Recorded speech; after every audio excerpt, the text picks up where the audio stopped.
주는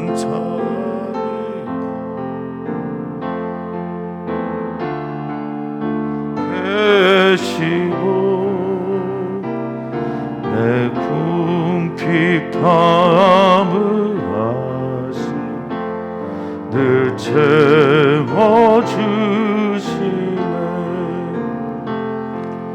주님을 찬송하면서 할렐루야 할렐루야 내 앞길 멀고 오매도 나 주님만 따라가리. 내 주와 맺은 언약이 영 불변하시니 그 나라 가기까지 늘 보호하시네. 주님을 찬송하면서 할렐루야 할렐루야 내 앞길 멀고 오매도 나 주님만 따라가리. 아멘 아멘. 주님 욥기를 읽으면서 자주 깨닫는 것은 희망이 그렇게 쉽게 우리에게 찾아오지 않는다는 겁니다. 욥은 그렇게 갈망하고 바라고 있고 또 오직 주님만이 내 문제를 풀어줄 유일한 분이라 반복해서 고백하지만 그 기다림은 언제까지인지 기약이 없는 듯합니다. 그럼에도 불구하고 기다릴 수밖에 없는 이유는 그 유일한 답이 하나님이기 때문입니다. 친구도 어찌할 수 없고 그리고 사랑하는 모든 이들도 욥의 곁을 떠나게 되었을 때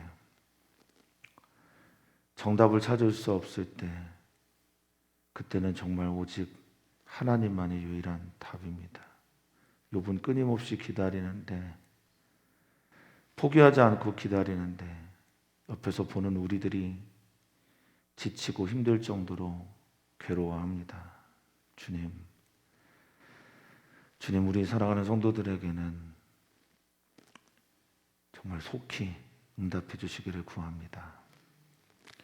오늘 말씀을 통해 소망의 빛을 보게 하시고 찾아오시는 주님의 손길을 경험할 수 있는 은혜가 우리 모두에게 있게 해 주시옵소서.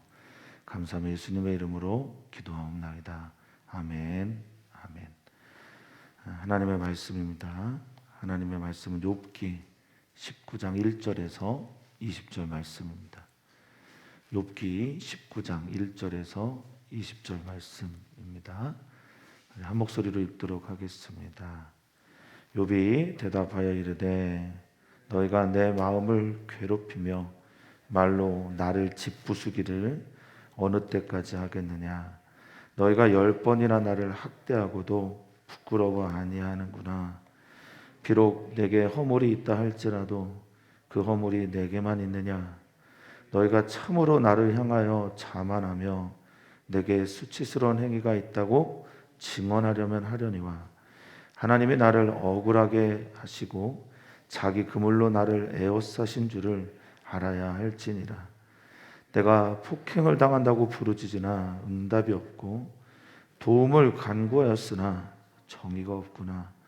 그가 내 길을 막아 지나가지 못하게 하시고 내 앞길에 어둠을 두셨으며 나의 영광을 거두어 가시며 나의 관모를 머리에서 벗기시고 사면으로 나를 헐으시니 나는 죽었구나.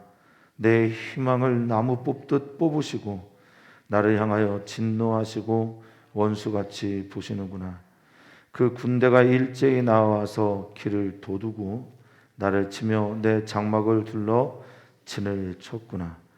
나의 형제들이 나를 멀리 떠나게 하시니 나를 아는 모든 사람이 내게 낯선 사람이 되었구나.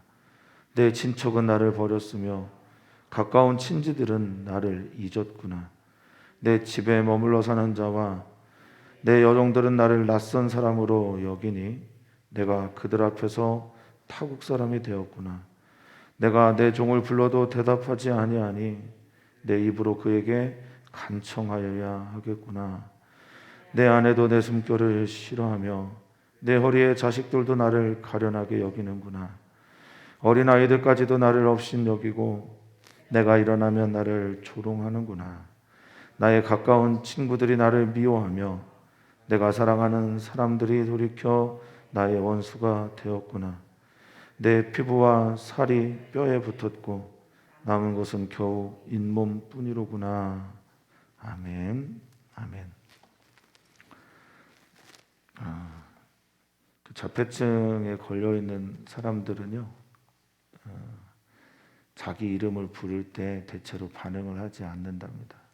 자기를 가둬놓는, 이게 이제 자폐증이잖아요.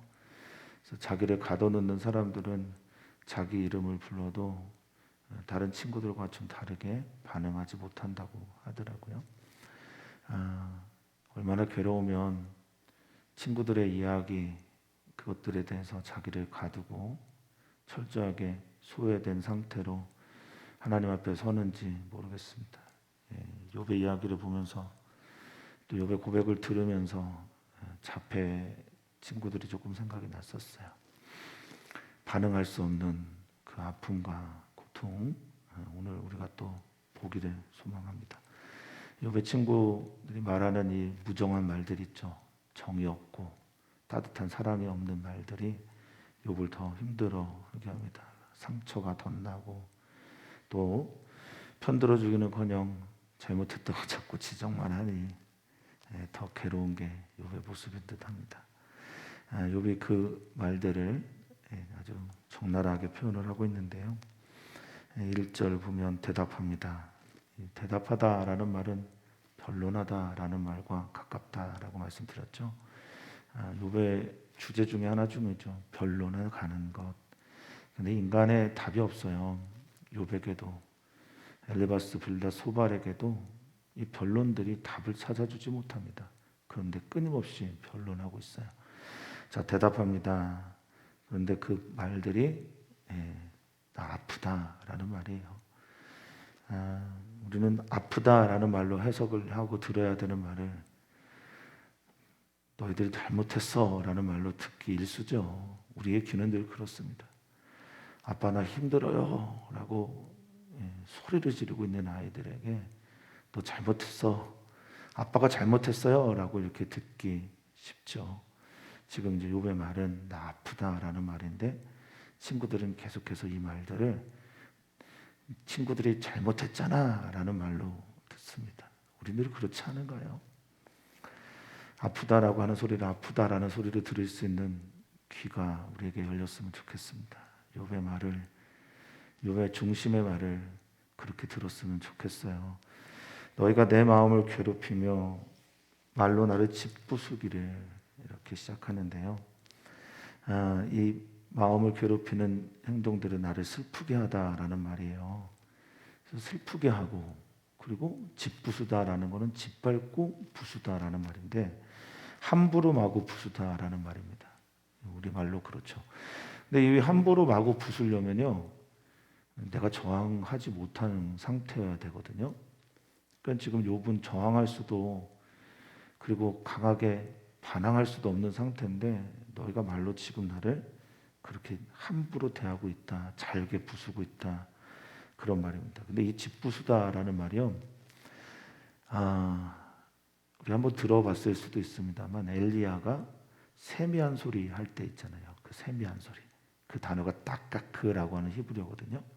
그 딱까크라는 히브리어는 아주 짧게 부숴서 내게만 들려오는 소리를 말할 때 썼던 말이에요. 근데 지금 이 짓부수다가 그 딱카예요. 딱까크. 그러니까 아주 짧게 부숴서, 완전히 그냥 잘근잘근 부숴서 그냥 티끌처럼 날아가게 나를 만들었는데 너는 언제까지 그렇게 하려고 하냐? 너희가 잘못했다라는 게 아니라 내가 그렇게 힘들다는 거야 라고 말하고 있습니다. 너희가 10번이나 나를 학대하고도, 10번은 이제 과장법이죠. 너를 학대하고도 부끄러워 아니한다 라고 말합니다. 여기 이제 우리 번역본에는 없는데 학대하다, 부끄러워하다라는 말은 있는데 없는 단어가 하나 있어요. 그게 뭐냐면 원어에 보면 학가르라고 하는 단어가 있어요. 그게 뭐냐면 지각을 잃다라는 말이에요. 어리석어졌다라는 말입니다. 그러니까 너희가 나를 학대하고도 알지 못하는구나. 그리고 너희가 하는 행동이 너희가 부끄러워하는 행동인데도, 윤동주 시인이 가졌던 그 부끄러움, 너희가 부끄러워하는 행동인데도 너희가 지각을 잃었다. 이 하카르라는 말은 그래서 지각을 잃고 마치 상태에 빠졌다라는 뜻이거든요. 그러니까 너희가 기계적으로 지금 말하고 있는 거예요. 정말 경험하고 공감하면서 사랑으로 말하는 게 아니라 그냥 AI처럼 기계적으로 계속해서 나에게 말을 하고 있다라고 말하고 있는 거죠. 자, 한번 우리가 또 논정해보자. 내가 허물이 있다. 여기에서 허물은 죄나 이런 뜻이 아닙니다. 여기에서 허물은 방황을 말해요. 히브리어 샤가를 썼어요. 그러니까 방황하고 비틀거리고 실수를 말할 때 이 단어를 씁니다. 그러니까 내가 명백한 죄가 있는 게 아니라 나 실수하고 좀 방황하고 비틀거리고 있는 거야. 그런데 그런 허물이 내게만 있겠냐? 나만 실수하냐? 너희도 실수한다. 너희가 참으로 나를 향하여 자만하는, 이 자만, 교만은 제가 자주 말씀드리지만 하나님께 쓸 때는 언제나 위대하다, 크다, 높다라는 쓰는 단어들을 쓰죠. 뭐 까돌이나 까달이나 이런 단어들을 쓰는데 지금 이제 까달이라는 단어를 썼어요. 하나님을 향해서는 크다, 위대하다, 찬양받게 합당하다라는 말이 사람에게 쓰여지면 어떻게 쓰냐? 바로 여기 이렇게 쓰여지는 겁니다. 교만하다. 그래서 하나님을 찬양하지 않으면 교만해질 수밖에 없는 게 우리들의 인간의 운명인가라는 생각을 좀 하게 되었습니다. 하나님 높이지 않는 순간 우리가 그 자리에 서게 되고, 그 자리에 서는 순간 우리는 자만하고 교만해지게 되는 겁니다. 자, 너희가 스스로 나를 향하여 참 교만해져서 내가 수치스러운 행위가 있다고 증언하다라고 하는데, 이 증언하다라는 단어가 증명해내다라는 겁니다. 그러니까 너희가 계속 나를, 내 죄를 들춰내서 증명하려고 지금 노력하고 있어. 내 수치스러운 행위가, 내가 잘못한 게 무엇인지를 계속 증명하고 드러내려고 그러고 변증하고 있어 라는 단어를 쓴 거예요. 이 증언하다라는 단어가 이 욥기, 특별히 4장부터 시작된 31장까지의 욥과 세 친구의 논쟁에서 가장 많이 나오는 단어입니다. 증언하다, 논쟁하다, 변론하다, 다투다, 정죄하다, 이런 류의 단어 전부 다 약가라고 하는 히브리어인데, 이 단어를 계속 둘이 쓰는, 셋이 아니죠, 넷이 논쟁하면서. 그러니까 너 들춰내봐, 증명해봐. 그런데 실제는 뭔지 아냐? 내가 느끼는 마음은 6절이에요. 하나님이 나를 억울하게 하셨다라는 거예요. 이거 하나님이 이렇게 하신 거야. 하나님이 나를 이렇게 괴롭게 하신 거예요. 그리고 당신의 그물로 나를 에워쌌다라고 말합니다. 이 억울하게 하다라는 말이요, 구부러뜨렸다는 말입니다. 나를 잘 가다가 나를 다른 길로 이렇게 구부러뜨렸어, 이렇게 말하고 있어요. 그러니까 하나님이 나를 구부러뜨리고 넘어뜨렸습니다. 하나님이 나를 이렇게 하셨고 하나님이 자기 그물로 나를 에워쌌다라는 걸 너희가 알아야 돼라고 말합니다. 자, 여기 에워싸다라는 말이요, 히브리어로는 나카프라는 단어를 썼는데, 이게 뭐냐면 우리는 이제 에워싸다라는 걸 이제 둘러싸다라고 생각을 하는데, 여기서 욥이 느끼는 심정은 에워싸다라는 이 나카프는 이제 벽이나 저런 나무 같은데 못질하는 거예요. 나를 못질해서 이렇게 박아놓은 거예요.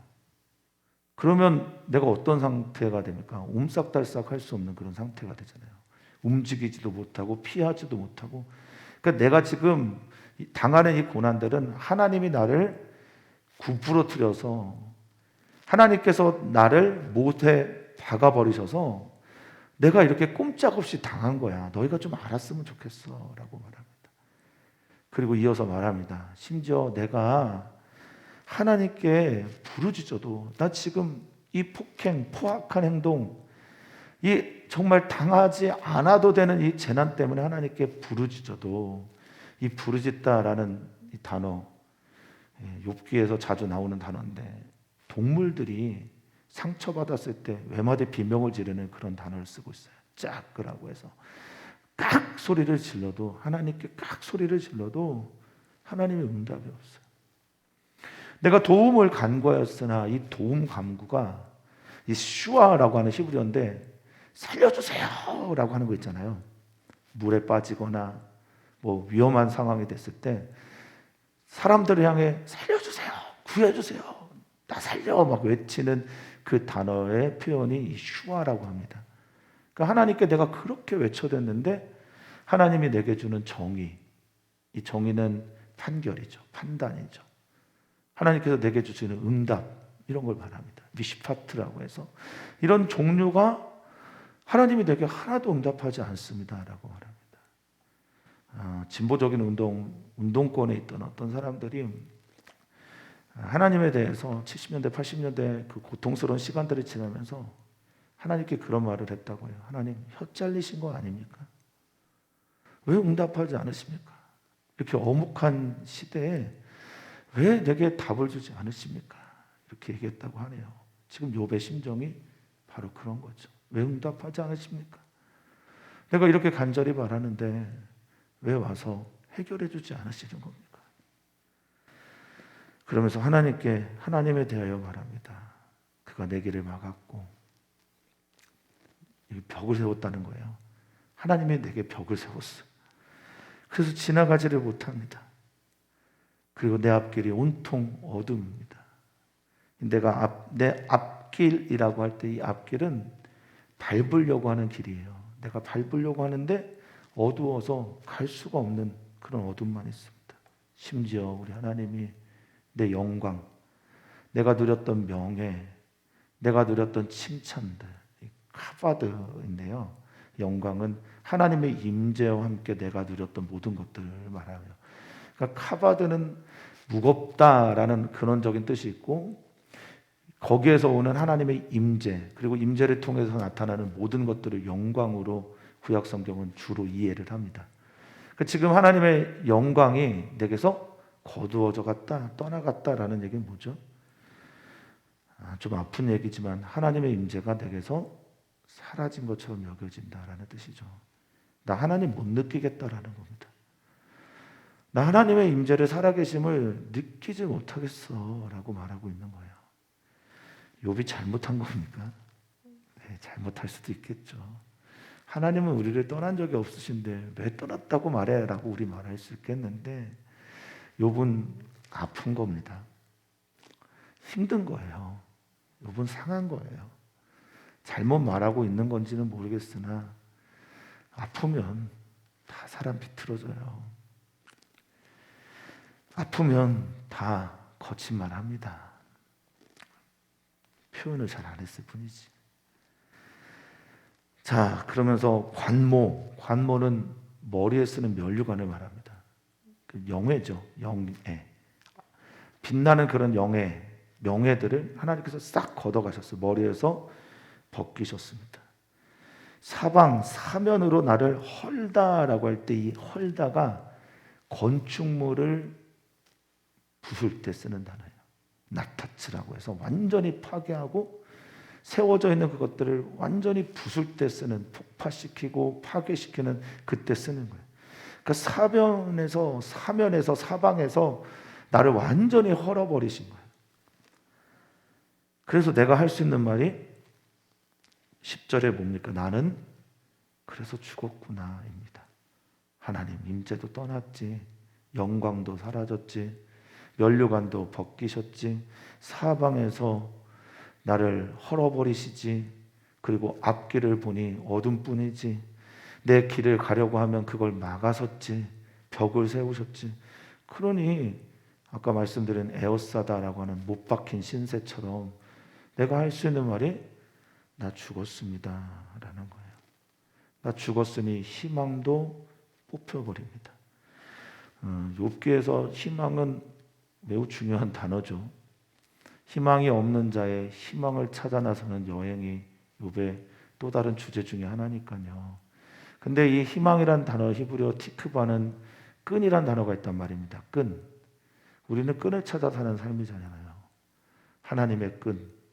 뭐 햇님 달님 이야기에 나오는 그 동아줄, 아래 위에서 내려오는 동아줄처럼 하나님이 내게 주시는 생명의 끈이라고, 소망이라고, 희망이라고 믿고 살아가는데, 그 희망이 나무법도 뽑힌 것처럼 여겨지고, 하나님이 마치 나를 향해 진노하시고, 하나님이 악인도 사랑하시는데 욥에게 진노하시겠습니까? 많은 욥은 그렇게 지금 느끼는 거예요.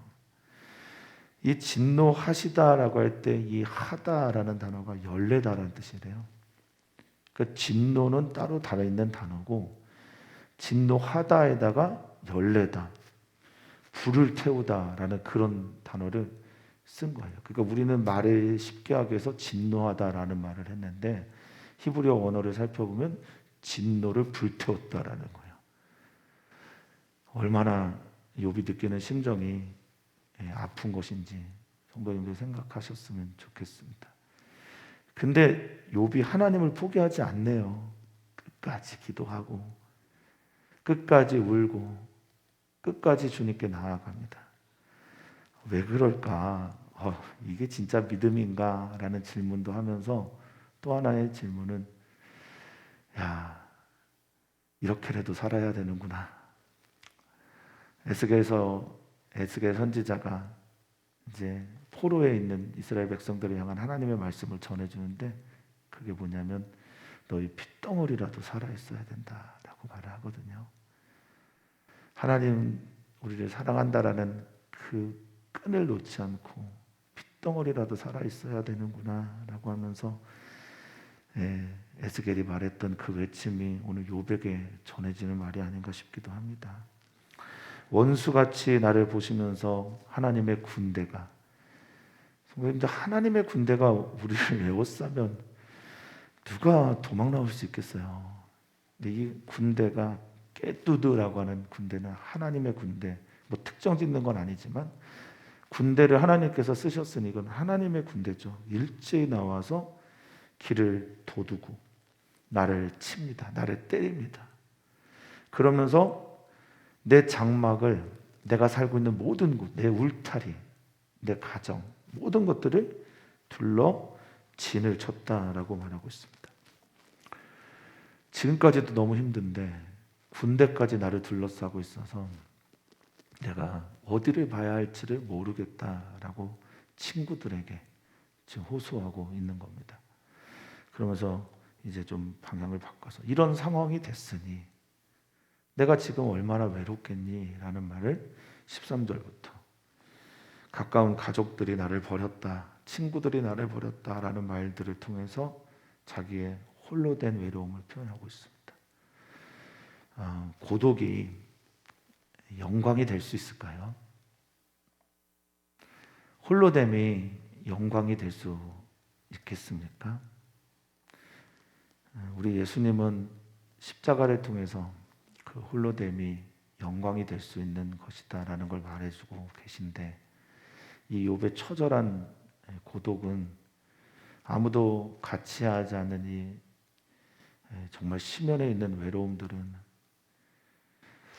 엄마 뱃속에서 나와서 탯줄을 끊어졌을 때 그 버림받은 상처만큼이나 큰 듯 합니다.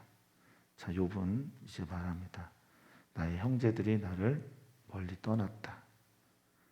또 나를 아는 모든 사람들이 나와 관계를 맺었다는 뜻이거든요. 이 안다라는. 그러니까 나에 대해서 아는 사람이 아니라 나를 아는 사람이에요. 나와 친밀한 교제를 해서 나를 경험해서 아는 사람들이 나에게 이제 어떤 사람이 됐냐면 낯선 사람이 됐다라는. 지금은 나그네 또 이민자들 예전처럼 그렇게 험하게 대하지는 않았을 겁니다만, 예전에는요, 지금 이 글이 쓰여지고 있는 그때 당시에 낯선 자, 나그네, 이거는 언제 죽어도 괜찮은 사람들이 나그네예요. 언제 죽여도 괜찮은 존재들. 그래서 고아와 과부와 나그네, 주님께서 구약 성경에서 특별히 사회적으로 소외되어 있는 약자들을 소개할 때 말하는 그 안에 나그네가 들어가는 거예요. 욥이 나랑 그렇게 관계가 좋았던 친구들이 이제 나를 그런 낯선 사람, 나그네처럼 취급한다라고 말해요. 이 낯서다라고 하는 이 쭈르라고 하는 히브리어는 완전히 내가 일상적인 이제 보통의 사람에서 벗어나 있는, 그래서 이 쭈르가 벗어나다, 곁길로 가다라는 뜻이 있거든요. 나랑 다른 사람 취급한다라는 거예요. 자, 그리고 내 친척들은 나를 버렸고 관계를 끊어버렸다는 뜻입니다. 그리고 가까운 친지들, 이 친구죠, 친구. 친지들이라고 하면 친구들이죠. 나와 함께 사랑을 나누었던, 우정을 나누었던 친구들은 나를 잊었구나라고 말합니다. 이 잊다라는 것은 잊어지게 된 게 아니라 내가 잊어서 버린 거예요. 그러니까 잊어버린 거죠. 내가 의도적으로 외면했다는 뜻입니다. 친구들은 나를 버리고 친척들은 나를 외면하고 뭐 이런 상태가 지금 된 거죠. 심지어 어떻게 되었냐? 15절에 보면 내 집에 머물러 사는 자라고 말했는데요. 이 머물러 사는 자는 욥이 평소에 부유할 때 환대했던 나그네들을 말해요. 그러니까 이 머무르다라는 게 구르라고 해서 이 단어가 이제 나중에 게르가 되고 게르는 뭐가 되냐면 나그네가 되거든요. 객, 나그네. 그러니까 지금 이 머무는 자는 나그네로 와서 내 집에 머물렀던 자들이에요. 그리고 내 여종들은 나를 낯선 사람처럼 여긴다고 합니다. 나를 이방인처럼 대하는 거예요. 그리고 내가 그들 앞에서 타국 사람이 되었구나라고 말합니다. 외국인, 타국인, 생경한 존재, 생경한 존재가 찾아오면요. 우리가 서양 사람들이 이제 120년, 130년 전에 마구 이제 한국에 들어오게 될 때 우리나라 사람들이 뭐라고 그랬냐면 서양님 뭐 이렇게 말하지 않았을 거예요. 서양 귀신이라고 말했거든요. 이 낯선 사람이라는 의미는 그런 뜻이에요. 나를 괴물처럼 취급했다라는 겁니다. 근데 이런 고난, 재난이 오기 전에는 전부 다 내 안에 머물러 있던 종들이고 또 내가 돌봤던 나그네였던 그들이 이제 바뀌어서 입장이 바뀌어서 주객이 전도되어서 나를 그런 사람 취급하고 있습니다. 내가 내 종을 불러도 대답하지 않습니다. 응답해 주지 않아요. 심지어 16절에 내가 내 입으로 그에게 간청해야 된다라고 하는 이 간청이 성경에 매우 자주 나오는 단어 중에 하나인 하나니라고 하는 히브리어인데요. 이 하나니 뭐냐면 은혜를 베풀다, 긍휼을 구하다. 근데 이 하나니란 말의 원뜻은 가장 기본적인 뜻은 가까워지다라는 겁니다. 사랑하는 성도님들, 하나님께 은혜를 주십시오라고 이렇게 기도하시잖아요. 하나님 은혜를 베풀어 주십시오, 긍휼을 더하십시오라고 기도하잖아요. 근데 그것의 원뜻은 하나님, 내가 하나님께 가까워지기를 원합니다라는 뜻이에요. 여기 있는 말과는 좀 다르지만 성도님들 정말 하나님의 은혜를 구한다는 말은 주님께 내가 가까이 가고 싶습니다라는 말입니다. 그런 은혜가 있기를 축복합니다. 2021년 이제 마무리를 하고 있는 이 시기에 내가 하나님과 얼마나 가까워졌는가 한번 돌아보시면 좋을 듯합니다. 어쨌든 간청합니다. 긍휼을 달라고 외치는 거예요. 지금 이 이야기들을 들어보면 성도님들 어떤 걸 느끼시는지 모르겠지만 욥은 이들보다 더 못한 상태가 된 겁니다. 사회적으로 약자들이라고 할 수 있는 버려진 자들, 소외된 자들, 그래서 어떤 인류학자가 말하는 호모사케르라고 하는 말이 있는데 이게 이제 쓰레기 취급을 당하는 인간이란 말이에요. 이 사케르가 원래는 그런 뜻은 아닌데 호모사케르라고 쓰레기 취급을 당해서 존재로 취급당하지도 않는 자들, 이게 이제 사회적 약자고 특히 인도에서는 천민의 계급 안에도 들어가지 않는, 아예 접촉조차 하지 않는 불가촉 천민들도 있었단 말이죠. 이들을 호모사케르라고 하는, 지금 욥이 그런 존재가 돼버린 것처럼 그렇게 호소하고 있어요. 야, 내 종들도 나를 무시해. 내 집에 거주하던 나그네들도 나를 무시해. 친구들은 말할 것도 없고 내가 그들보다도 더 훨씬 더 비참한 존재가 지금 되었어 라고 말하고 있는 겁니다. 이제 이어서 말합니다. 아내도 내 숨결을 싫어해. 이 숨결이라고 하는 이 루흐는 영이란 단어도 쓰이고 바람이란 단어도 쓰이는데 여기서는 아마 냄새로 쓰였을 겁니다. 내 몸에서 나오는 냄새조차 내 아내가, 내 사랑하는 아내가 나를 싫어해. 받아들이질 않아. 내 허리에 자식들, 내 배로 낳은 자식들인데 다 죽었죠. 그러면 여기 있는 허리에 자식들은 무슨 의미일까 생각해 보면 내 조카들이나 이 벤이, 자식들이라고 하는 벤이 조카들도 있고요, 송아지도 있고 양자들인 아이들도 있고 다양한 뜻이 있어요. 그러니까 내 허리에 자식들은 아마도 내가 돌봤던 많은 양자들이나 조카들을 말할 겁니다. 근데 그 아이들도 나를 가련하게 여겨, 불쌍하게 여기고 있어 라고 말하고 있습니다. 심지어 18절에 어린아이들까지. 근데 이 어린아이라고 할 때 이 어린아이가 우리가 생각하는 뭐 영유아기를 지난 유치부 아이들, 뭐 초등학생 아이들 이런 의미가 아니에요. 나빌이라는 이 아이, 이 히브리어는요 젖먹이에요. 젖먹이. 유아를 말해요. 그러니까 이 젖먹이들도 나를 업신여긴다, 무시한다, 거부한다 라고 말하고, 그들이 내가 일어나기라도 하면 그 아이들조차 나를 조롱하는 게 지금 나야 라고 말하고 있습니다. 나의 가까운 친구들, 가족도 포함하고 나의 친척, 친지, 그리고 내 종들, 내가 모셔드렸던 모든 나그네들까지도, 나의 가까웠던 친구들이 이제는 나를 미워하게 됐고 멀어지게 되었고, 내가 사랑하는 사람들이 이제 나와 원수가 되었어 라고 말하고 있어요. 친구들아, 내 심정 좀 들어보렴. 하나님, 내 심정 좀 들어주십시오. 욥이 그렇게 하나님께 나아가고 있습니다. 그러니까 친구들이 이름을 불러도 대답하지 못하는 자폐증 같은 모습을 욥이 보여주고 있지 않겠습니까? 괴롭죠, 아프죠. 그러면서 말합니다. 우리가 피골이 상접하다라는 말을 가끔 하는데요, 너무 못 먹고 고민이 많고 힘들면 피골이, 피부와 뼈가 붙었다라는 말을 하지 않습니까? 이들도 이런 말을 합니다. 내 가죽, 어르라고 하는 가죽과 그 속에 붙어있는 살들, 바사르라고 해서 살코기들이 뼈에 바짝 붙었다는 거예요. 완전 야위진 거죠. 야위어져서 그냥 뼈밖에 남지 않은 앙상한 상태가 되었는데, 내게 남은 건 이 남다라고 하는 말이요, 말라트라는 말인데 도망가다라는 뜻에 더 가까워요.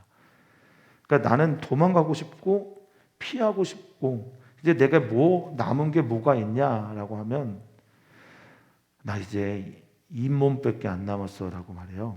잇몸. 이게 무슨 뜻이냐면요, 나는 이제 말할 수밖에 없어. 나는 이제 말하는 것 외에, 호소하는 것 외에 남은 게 없어 라고 말합니다. 내 피골이 상접해서 힘을 낼 수도 없고 싸울 수도 없고 일을 할 수도 없고 걸어갈 수도 없어. 그저 나는 내 입만 남아서 하나님께 호소할 뿐입니다 라고 말하고 있어요. 그래서 말하죠. 그 다음 얘기들은 이제 더 보시면 좋겠지만, 욥이 친구들아 나 좀 불쌍히 여겨줘. 그 다음 말이 나 좀 불쌍히 여겨줘 라고 말하고 있습니다. 오늘의 말씀을 보면서 욥과 같은 우리 주변의 사람들이 그리스도인들에게 장애우들이나 또 난민들이나 또 갑자기 찾아오는 그 재난 때문에 사업이 망했거나 이유를 찾지 못해서 괴로워하며 호소하고 있는 친구들에 대해서 우리는 어떤 마음을 가지고 보아야 될까 좀 생각해 보게 됩니다.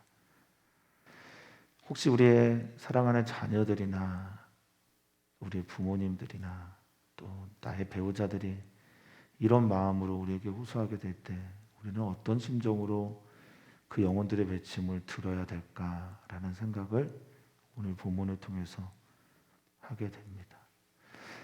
오늘 우리는 이제 기도하는데요. 금요일마다 우린 주일 예배를 위해서 기도합니다. 진심으로 바라는 건 우리 사랑하는 성도님들의 삶의 이야기를 들어보면 욥하고 비슷해요. 일주일을 욥처럼 괴로워하며 살다가 주일 예배를 통해서 하늘의 위로가 있기를 위해서 기도를 꼭 부탁을 드립니다. 또한 우리 교회 사역자분들이 위해서 기도해 주십시오. 이주영 목사님이나 전현수 목사님 위해서 기도해 주시고 또 부족한 저를 위해서도 기도 부탁을 드립니다. 이제 내년도 계획을 위해서도 기도해 주시고 올해 마무리를 위해서도 기도 부탁드립니다.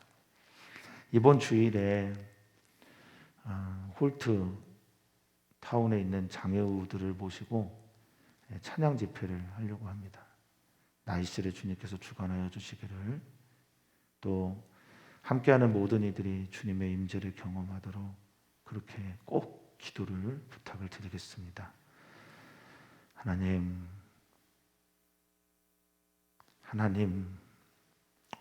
우리의 유일한 구원자 되시는 하나님, 나의 아버지여, 우리를 긍휼히 여겨 주시옵소서. 우리에게 은혜를 베풀어 주시어서 하나님께 비틀거리며 흔들거리며 걸어가더라도 하나님을 향하여 한 걸음 나아갈 수 있도록 주님, 주의 성령께서 우리와 함께하여 주시옵소서. 이 나의 가는 길을 오직 주님만 알아주십니다. 우리들의 가는 이 길 끝에 주님을 만나기를 진심으로 바라고 소망하오니 주님, 시대에 욥과 같은 이들이 있다면 그들을 품어주시고 우리 주변에 욥과 같은 이들이 있다면 그들의 이야기를 들으며 중보할 수 있는 우리 사랑하는 모든 지체들 되게 하여 주시옵소서. 감사하며 예수님의 이름으로 기도하옵나이다. 아멘.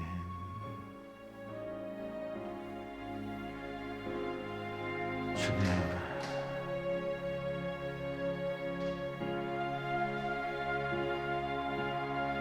주님,